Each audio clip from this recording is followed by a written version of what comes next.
The Autism Society of Colorado opened the doors of understanding and support for Karen Brass shortly after the discovery of her son's diagnosis of Asperger's syndrome. She in turn did the same for others. She mentors and advocates for families as they navigate our laws and education system. She also participates and speaks with many organizations about autism. Having been a teacher herself, Karen also instructs educators on working with students on the autism spectrum. And she raises private funding so her children's school has the resources to do it right. I taught school and didn't know anything about autism when I taught school in the 80s, and did not know I was going to have a child with autism, and didn't know I was going to have to then educate the educators who are teaching my son.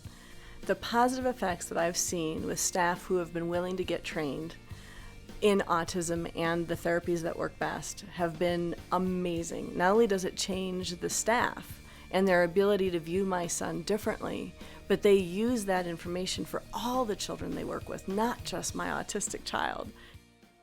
Asperger's makes Adam stand out from his typical peers, and that has led to bullying. Karen wanted other students to see beyond the surface with her children. Using the example of World War II Germany when bullying and intimidation was institutionalized, she created an education program called Stand-Upsters. Unfortunately, her father, who survived the Holocaust, was not enthusiastic. The first time I told him, it was on the phone, and he said, well, if you want to live there, that's fine, but I don't want to live there. I live in the present. That was a long time ago, and it's too much sadness, too much loss for me, and I don't want to discuss the Holocaust. He decided to come with me once, and he just sat in the back of the room and listened to what I said, under the guise of, I want to make sure you're saying it correctly.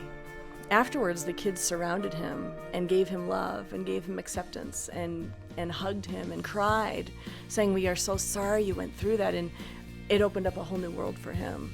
Anti-bullying and the program that I'm teaching, called Stand-Upsters, is important to me because I'm trying very diligently to make the world my children are growing up in and becoming involved in to be more safe and more tolerant and more educated, so that they see my children's strengths, not just their weaknesses. Michael Cook's love for his daughter Nicole, who has severe autism, has motivated him to get the best therapies and education possible for her, and for many others. With few services available in Colorado Springs, Mike and his wife Julie helped establish the Alpine Autism Center. One friend, seeing the efforts of Nicole's many therapies as futile, asked, "Does any of this matter?" This inspired Mike. He saw the positive developments in his daughter, and she mattered. So with funds from his law firm, Mike created the I Matter Foundation to help those in need of services who can't afford them. Mike has also given legal representation to people with autism free of charge, and with successful results. Mike's latest efforts for people with autism are focused on creating the We Are A organization. It will teach independent living and vocational skills, and then employ the participants to manufacture products. The proceeds from the sales will help pay for their living and therapy expenses. The importance of We Are A in my mind was we think that the individuals with autism, as they reach adulthood, we should have the same expectations for them as we do for our typical children, meaning that they should have responsibilities with respect to going to work and providing meaningful service and having responsibilities and obligations.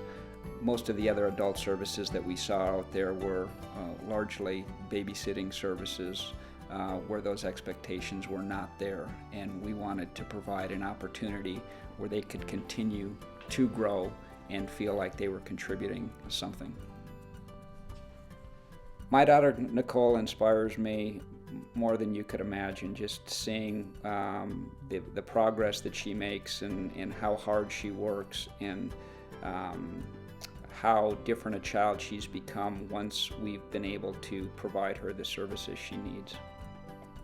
My wife's character keeps me going because she just does not see any obstacle that she thinks cannot be overcome. And that tenacity and that desire to continue to improve the life of my daughter is what drives me to get up and continue with that same goal. Jerry Chester had spent 4 years searching for solutions for her son's severe problems when he was finally diagnosed with autism. This was a time when few professionals even knew what autism was. In 1970, she joined with a handful of other parents and founded the Autism Society of Colorado.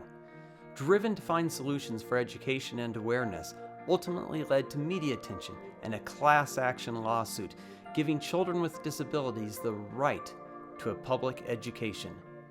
This led to working with the Council of Organizations for People with Disabilities, on a commission for Governor Love, and in 1973, the creation of the Education for All Children Act. In 1982, in order to avoid the standard institutionalization of her son and others, she led a group of parents and the ASC to establish Chester House Incorporated. The purpose was to provide homes for people with disabilities while also providing non-aversive therapies. She continues her work with Chester House today, which is now in 28 host homes and serves 47 clients, including her son, Richard, in Longmont, who's now 51 and has a job grooming horses. The Autism Society of Colorado got started because we went to the newspaper and described the behaviors, and then more children were found, and then the Autism Society just kept growing from there. And we believe that people with autism should have first-class citizenship. They should be allowed to move freely through the community and take advantage of the restaurants and the businesses and everything that's available to the average person. And I guess I'm just a determined person, or just a tough old lady. I'm not sure which, but either way, it works.